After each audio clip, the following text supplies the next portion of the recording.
Do you ever feel like you're not learning, or maybe the learning process is kind of frustrating for you? This episode, we're going all into aha moments and how aha moments are going to help fuel and motivate and give you momentum in the learning process. Hello, my beautiful, gorgeous dance baby, and welcome to another episode of More Than Dance. Today, we are talking about the aha moment. And there can be tons of aha moments, and they come up when you're in the learning phase. There might be even times that you have an aha moment and then you forget about the aha that you had, and then you re-aha later on. So we're going to talk about this because these are the moments that really solidify our learning, and they help us to continue to learn. It's kind of like we get excited from our aha moments, more things click, and therefore we want to have more aha moments. So a great way to look at it is like an aha moment equals momentum equals motivation. So what an aha moment is. Now,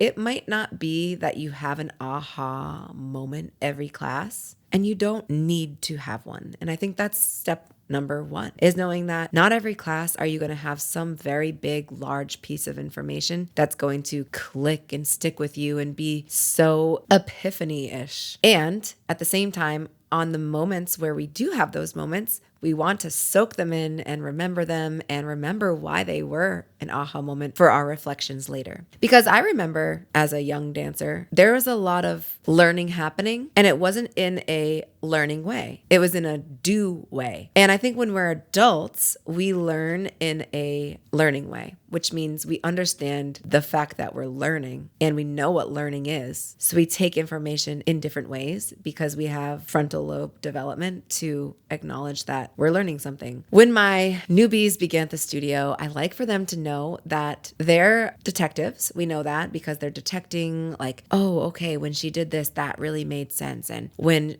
she counted versus said the lyrics, that really helped, or vice versa. You're detecting all of these different things about you and your learning style. And you're also collecting a bunch of things. So detecting and collecting. You're collecting like, oh, okay, well, I like when I ask questions like that. That helps me get really further along. Or I really like it when I'm able to do the move and then do the move again like 4 or 5 times after, versus doing the move and continuing to do other moves and then revisit it. So you collect a bunch of ideas about how you learn. And at the same time, you're also dropping off skills that you know that help you in other worlds. So for instance, today I was talking to one of my new students and we were talking about flexibility and strength within the neck and the back. And I was like, as a gym goer, because she goes to the gym, I was like, this is going to feel really wrong. And she was like, oh my gosh, that's kind of what I was thinking. I was like, wow, this is like the opposite of what I do in the gym. And I'm like, yes, exactly. Because the skills and the strength and the flexibility that you have in one world isn't going to be the same exact thing in the other world, which is why I think it's really cool. When you look at the Olympians, you can see all of their body types and you can say like, oh, that's a swimmer. Oh, that's a gymnast.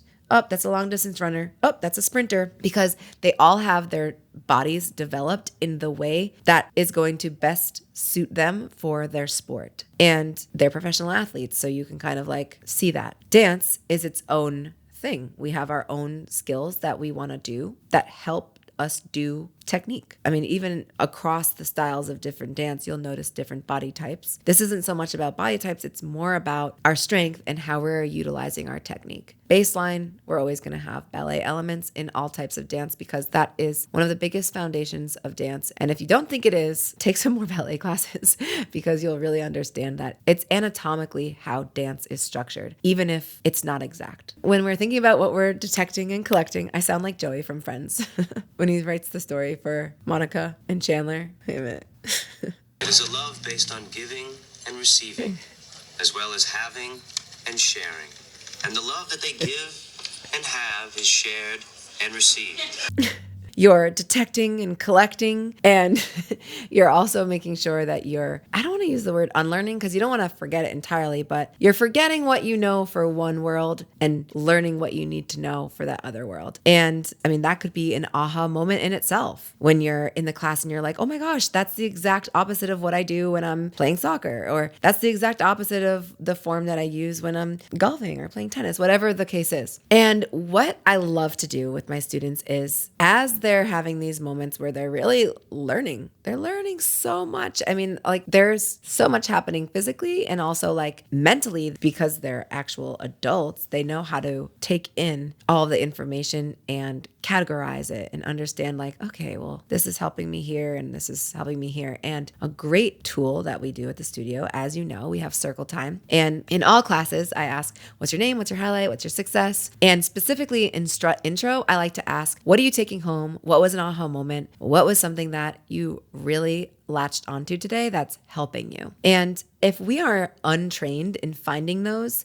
then chances are we might not be able to see those. And it's the same as practicing gratitude. The more that you practice gratitude, the more gratitude that you have. The more you practice finding aha moments, the more aha moments you'll have. That's not to say that the scale of those aha moments will be different, because you could have an aha moment that it's like, whoa, that hit me. And that's like a 10 out of 10 aha moment. And you might have another one that's just like, oh, that was cool to know. I'm going to give that a 1 out of 10. One of my favorite things is watching the aha moment happen within my students. We had one last night. It was awesome. So a lot of times when we're dancing, it can be really hard to release the neck and expose this area of our bodies. It can feel like it might be a little painful at first.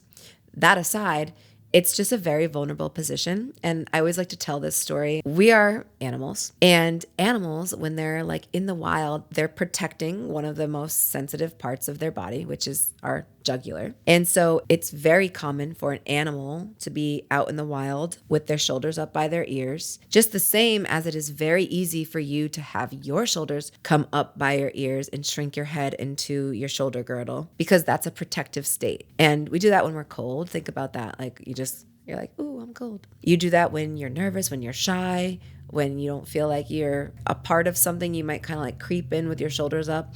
It's just part of human nature. It's part of animalistic nature. And one of the things that we do in dance is we break those rules. So we say, well, here you are, a human in the dance world, and it's time to release that and allow yourself to lengthen in that body part area and expose your neck. And it can be very scary. And another thing too is like people at dance always want to do the right thing. And our eyes are here and the mirror is in front of us. And so if our head is back, we're not able to see that we're doing things correctly, or we're not able to match like, oh, she's doing this, I'm doing this. So when we put our head back, we're really taking away our sight, and we're not allowing ourselves to see if we're even doing the movement right. So what word does that bring in? Starts with the T, trust. We get to trust ourselves in that moment that the movement that we're doing is correct and the movement that we are doing is unseen. So it gets us to a different level of learning dance, which is feeling what you're doing versus seeing what you're doing. So this is kind of fun because this story is like 2 aha moments in one. One is knowing that, whoa, I didn't know I could lean on feeling the movement. It can be very obvious to say that out loud, but when you're in the dance room, there's mirrors. Look at this.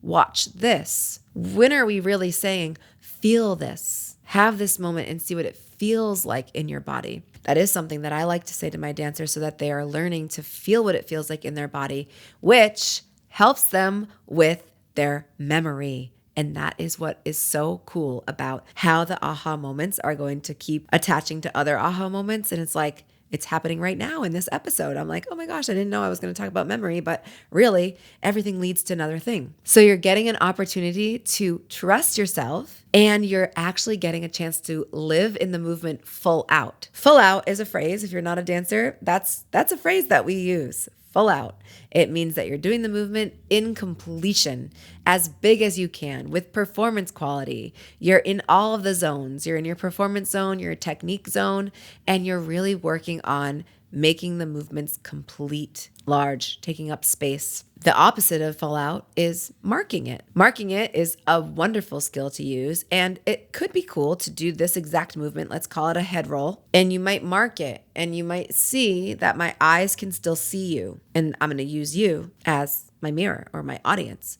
If I'm putting my head back and I can still see you, I'm not doing the movement full out. If you're watching this on YouTube, obviously you're going to be able to see what I'm doing, but if you're listening, you can play along with your auditory listening skills and do this movement with me. I'm taking my head back as if someone just pulled my ponytail backwards, and I'm circling it from one shoulder to the other shoulder, and I'm exposing my neck to the ceiling, which means my eyes are in the back of my head, cannot see anything. And I'm not trying to see anything. I don't want to be able to see anything in that position. In that moment, I want to be completely in touch with what it feels like. So a big aha moment for someone learning this is, wow, I don't have to see myself to know that I'm doing it right. 2, I can begin to start feeling what movement feels like to work on memory. And 3, being able to elongate my neck means that I'm going to show up with more confidence on the dance floor. These are the types of aha moments that you're going to collect once you start dancing. The one thing that I can tell you is sometimes they might not be as obvious,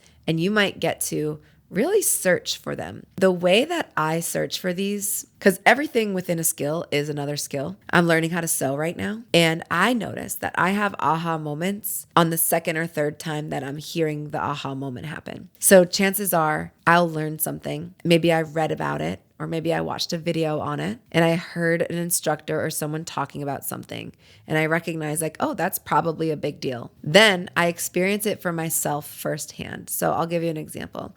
Today I was learning about notches. And notches, if you're a sewer, you know, because that's where 2 things are going to align. 2 different cut pieces of fabric will align, and that's the exact moment where they will be sewn together. Now, if you don't transfer your notches from your pattern to your clothes, then you don't know where the attachment will be when you end up sewing those 2 pieces together. The first time that I heard about notches was just like, I think I just did like this pass through of like a sewing textbook, and I was like, notches. And that's like what I said in my head. So no aha moment. Then I remember watching this vlog, and this girl was like, 3 ways to transfer your notches. And one of them was to cut them. And side note, don't do that. That's not how you want to transfer your notches. I learned that today when I was telling my teacher, like, oh, could you cut them? Knowing that I knew that was an option. She was like, you never want to cut them. Some people do cut them, but why do that when you can do this? So it's almost like the aha moment was, I already knew that this could be an aha moment, but learning more about it. You know what it reminds me of actually? When you first start a business, they talk about impressions, and it takes 7 impressions for you to make an impact and usually to gain a customer. And so that means like, you know, someone talked about it. Maybe they saw a sign somewhere. Maybe they saw an Instagram thing. Someone else told them something. I'm at 4. So 3 more, and that would be 7.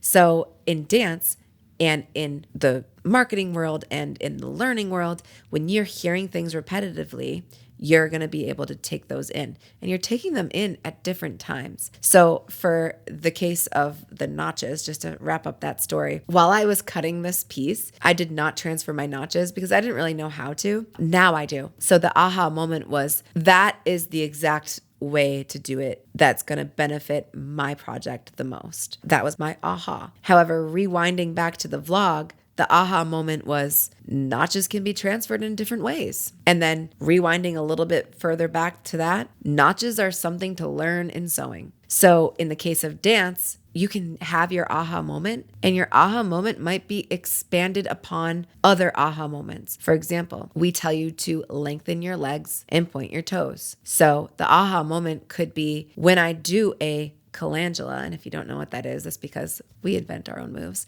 and name them our own things. So when you're doing a calendula, which means both legs are out and they're straight and they're pointed and they're beautiful. Not only do we want to straighten the legs and point the toes, but we also want to let the dynamic of those legs grow into the position. That's your aha moment. Rewinding back a couple weeks ago from another lesson, you might be like, oh, that move looks so much better when my toes are pointed and my legs are straight. Rewinding back to a previous lesson, an aha moment might be like, oh, a calendula. that's a move in dance that I get to learn. And if you're taking it forwards, everything just gets to be expanded. So if I were to take that forwards, okay, yes, a calendula is a movement that you get to learn how to do. 2, yes, when you straighten your legs and you point your toes, it looks really pretty. 3, yes, when you change your dynamic and you grow into the movement versus snapping in the movement, that provides different value. 4, this is us now adding, okay, when you sit out of your shoulder girdle, when you're on your forearm, you're able to make your movement look better, tighter, and cleaner. And I could keep going. The transitioning from one move into the calendula, and those are going to be how all your aha moments get developed. Pretty soon, your first aha moment of, oh, a calendula is a move, or in my case with sewing, oh, a notch is something. It's not even going to feel like an aha moment anymore. It's just going to be like, oh, duh. Yeah, I know. And that's what knowledge is. It's now become part of you, and you know it so well that there's no question about it. It's no longer this big, like, whoa, cool. So let your aha moments expand and let them develop into bigger and better aha moments that are going to align more with your current state of knowledge and learning. And in addition, have those fun moments of reflecting. Like, it's fun for me to say, like, oh, remember when you didn't even know what a notch was? Remember when you didn't even know what a calendula was? And you might not even know what it is, and you might have done it before. And when you start to learn how to dance, you're going to be learning so much, and it's actually so fun. So this episode is really to help you just enjoy the learning process. And I hope that with thinking about this, you're already like, oh my gosh, I had so many aha moments when blank, blank, blank. And take them, love them, share them. It might help to tell someone that's next to you that's a newbie and just be like, oh my God, this is the way that I thought of it. And then you might be helping them, and that's the ripple effect. And we love that. So I hope this was helpful for you today. And I hope that you get many aha moments in the next week, month, and year. And I hope that all of this inspires you to get on the dance floor so that you too can build the confidence that all of our dancers are getting a chance to build. And if this was helpful, it would mean the absolute world to me if you shared this with a friend. And just know that by sharing this podcast, you are helping another dancer on their dance journey. Thank you so much, and I'll see you on the dance floor.